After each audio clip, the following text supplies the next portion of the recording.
నమస్తే, వీటీవీ ప్రైమ్కి స్వాగతం. తాడేపల్లిగూడెం శాసనసభ్యుడు, జనసేన శాసనసభ్యుడు బొలిశెట్టి సంచలనాత్మకమైనటువంటి వ్యాఖ్యలు చేయటం ఇప్పుడు ఒక హాట్ టాపిక్ గా మారింది.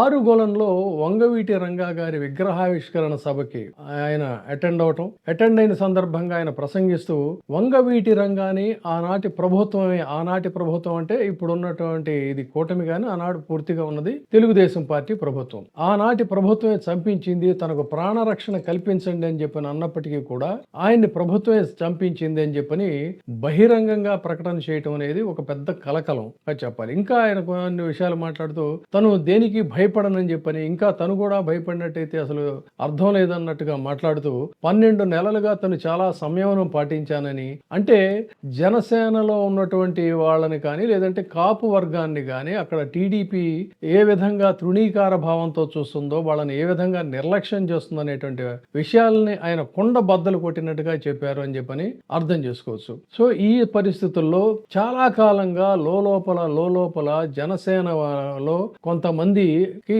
తీవ్రమైనటువంటి అసంతృప్తి కూటమి ప్రభుత్వం మీద ఉంది. వాళ్ళని కూటమి అధికారానికి రావడానికి జనసేన కూడా ప్రధాన కారణమైనప్పటికీ కూడా తమని మాత్రం క్రికెట్ టీంలో 11th ప్లేయర్స్ గా చూస్తున్నారని చెప్పని, లేకపోతే వేళ్లకు సంబంధించి 5 వేళ్లు కలిస్తే గానీ ఏదైనా కూడా పని జరగదు, అటువంటి తమను 6వ వేలు కింద ట్రీట్ చేస్తున్నారని ఇలా రకరకాల వ్యాఖ్యానాలు కదా కొంతకాలంగా మనకి వినిపిస్తూనే ఉన్నాయి. సో ఇటువంటి నేపథ్యంలో ఈ రోజున ఆ అసహనం ఇంకా తెలుగుదేశం పార్టీలో చెప్పాలంటే ఆ రోజు వైసీపీ నుంచి వెళ్ళినటువంటి సీనియర్ కాపు నాయకులు ఉన్నారు, జ్యోతుల్ నెహ్రూ లాంటి వాళ్ళు కూడా తీవ్ర అసంతృప్తి వ్యక్తం చేస్తూనే అవసరమైనప్పుడల్లా కూడా తమ అసంతృప్తిని సున్నితంగా ప్రత్యక్షంగానో పరోక్షంగానో వాళ్ళు కూడా వెల్లడిస్తూనే ఉంటే, ఈ రోజు పశ్చిమ గోదావరి జిల్లాలో తాడేపల్లిగూడెం జనసేన ఎమ్మెల్యే బొలిశెట్టి శ్రీనివాస్ చేసినటువంటి వ్యాఖ్యలు ఏంటంటే, తను ఇక ముందు తనని కూడా దాదాపుగా హత్య చేయాలని చెప్పని అప్పట్లో ప్రయత్నాలు జరిగినాయని, పలుమార్లు జరిగాయని, అయినా కూడా తను భయపడలేదని, ఈ రోజుకి కూడా తను భయపడే వ్యక్తిని కాదని చెప్పని కూడా ఒక బోల్డ్ గా మాట్లాడినటువంటి స్థితి. దీన్ని బట్టి మెల్లమెల్లగా కాపుల్లో ఒక కాక బయలుదేరింది. ఈ కాపు నాయకుడు చేసిన కేక ఖచ్చితంగా గోదావరి జిల్లాలో మరింత హీట్ని ప్రొడ్యూస్ చేస్తుందని చెప్పని అనుకోవచ్చు.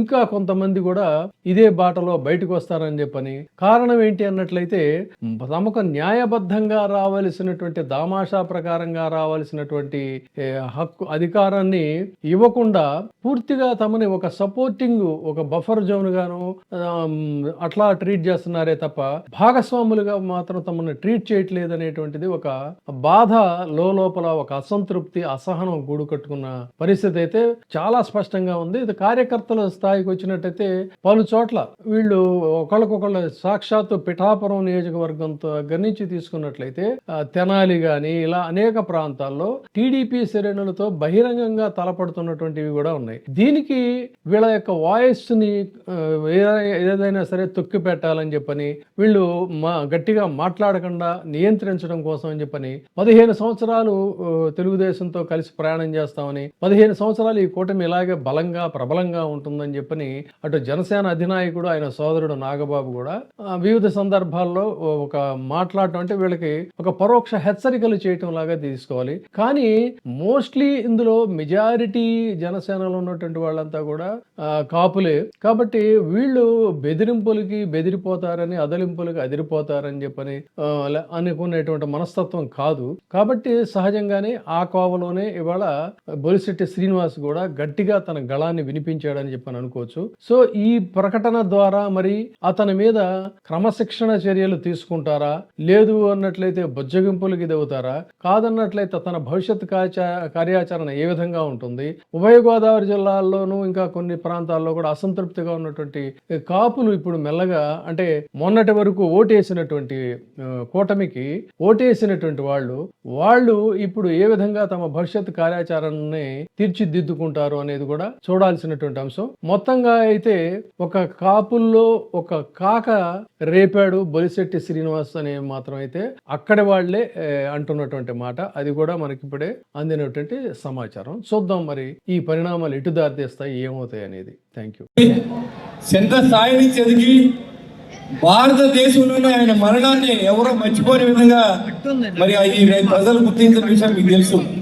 ఆయన నాకు ప్రాణ రక్షణ కల్పించండి అని నిరాహార చేసిన సమయంలో కొంతమంది నాయకులు మరి అతన్ని ప్రభుత్వంతోనే చంపించిన సందర్భం మీ అందరికి తెలుసు. అలాగే ఎవరైనా సరే ఒక తల్లికి తండ్రికి పుట్టినట్టే లెక్క. కాబట్టి అలాంటి ఎందుకు కూడా ఆలోచన చేసి మాట్లాడండి. ఖచ్చితంగా పవన్ కళ్యాణ్ ఆశీర్వాదం ఎవరికి భయపడింది లేదు. ఒకవేళ నేను డబ్బు తీసుకున్న నాకు పీకి కూడా ఏం లేదు. కొట్టే పీకారు మీరందరూ డబ్బు పెట్టి నాకు ఇంటికి చెప్తారు. మీరు ప్రతిదానికి విమర్శిస్తూ ఉంటే నేను కూడా ఎలాగే మాట్లాడవలసి వస్తుంది. ఎవరికైనా నేను కూడా నా పాత జీవితంలో మీకు తెలుసు 100 మంది వస్తే నేను ఈనాడు నెక్స్ట్ చేయలేదు.